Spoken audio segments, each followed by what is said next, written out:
In the midsize adventure segment, we've all gotten pretty familiar with the usual big names, the Honda Transalp, Suzuki V-Strom 800DE, and Triumph Tiger 900. But recently, a new player showed up and made a lot of riders pause and ask the same question: why does this thing feel too complete for the price? This is the Kove 800X Touring, a mid-size adventure bike out of China with a very bold ambition to deliver European-level features at a price closer to Japanese middleweights. And honestly, a package like this is exactly the kind that makes people lean a little closer to their screens.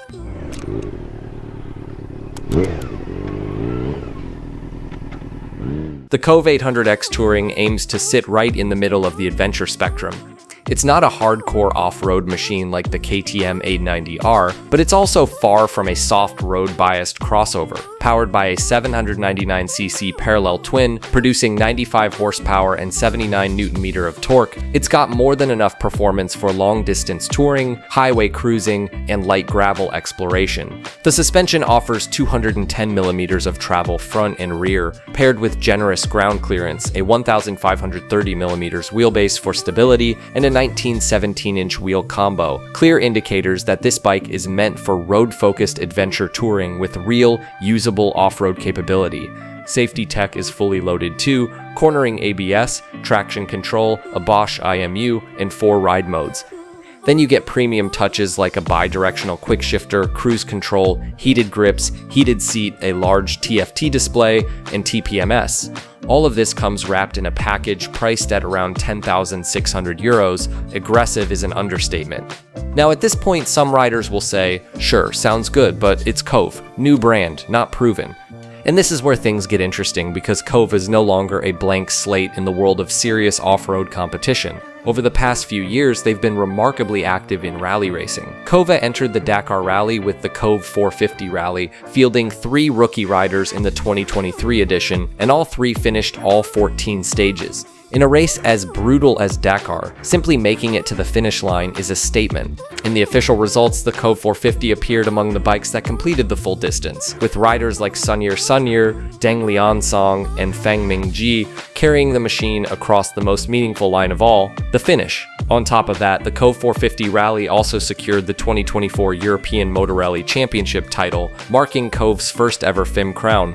So when we talk about reputation, this is no longer a brand that only sells pretty spec sheets. They've actually tested their machinery in hostile environments, European rally circuits, and the Dakar itself, and then fed those lessons back into their mass market products. And this brings us to the clearest example of that lineage, the Kove 800X Rally. Conceptually, it's the wild sibling of the 800X Touring. Same basic engine, but tuned and equipped for a very different mission: front suspension travel of roughly 270mm, rear at 240mm, nearly 300mm of ground clearance, a claimed weight somewhere in the 170 kilograms range, in full rally-style ergonomics.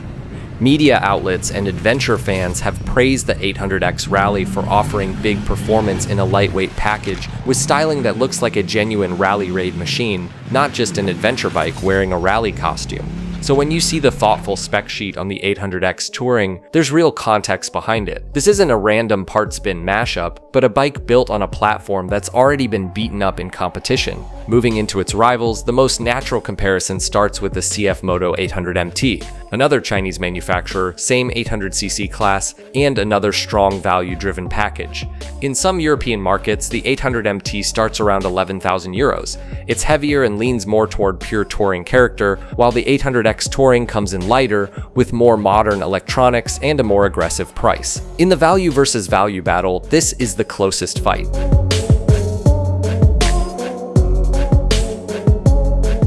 Next up is the ever-popular Honda XL750 Transalp. Visually alone, people often call the 800X Touring the Chinese Transalp, but the approaches differ. The Transalp sells for about 10,500 to 11,000 euros, depending on market and color. It's lighter, simpler, and more focused on handling. Honda doesn't shower you with features, but they offer decades of reputation, proven durability, and a global service network that makes it the safest, easiest choice for many riders. Here, Honda brings peace of mind, while Kove brings features.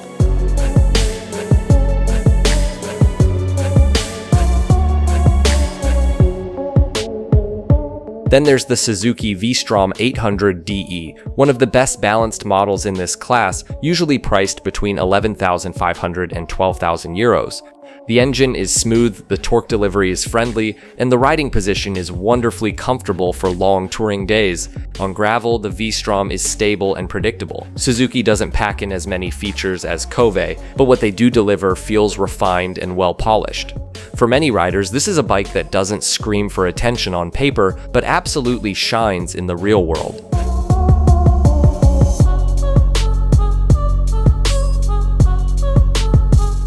From these three rivals, the strengths become clear. Kove wins on features and price, the Transalp wins on reputation and handling, the V-Strom wins on comfort and balanced character, CFMoto wins on being the more established Chinese manufacturer with additional experience producing KTM models for the Chinese market. Meanwhile, Kove holds a unique trump card, the 800X platform's direct ties to rally racing, backed by Dakar finishes and a fresh European motory title, something that's genuinely reshaping how people view Chinese manufacturers.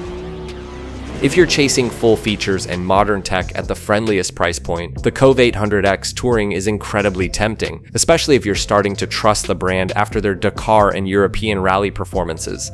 If you want something lighter, more agile, and backed by decades of bulletproof reliability, the Transalp is the safe pick. If long-distance comfort and calm, stable manners are your priority, the V-Strom might be the best match. And if you want strong value but prefer a Chinese brand with more established maturity, the 800MT makes a lot of sense. What's interesting about the arrival of the Kove 800X Touring isn't just the bike itself, but what it signals. Chinese manufacturers are no longer here just to compete on price. With Dakar entries, 3 rookie bikes finishing the race, and an FIM title under their belt, Kove is building a reputation that's getting harder and harder to ignore. Now the question is, will the 800X Touring become their next big breakthrough, or will it push the established players to tighten their game? If you've got a budget of around 10 to 12,000 euros, which bike makes the most sense for you? Do you trust long-standing brands with decades of refinement, or are you ready to give a new manufacturer a chance, especially one offering this much value and ambition? Let me know your thoughts in the comments. And if you enjoyed this video, feel free to like, subscribe, and stay tuned for more. See you in the next one.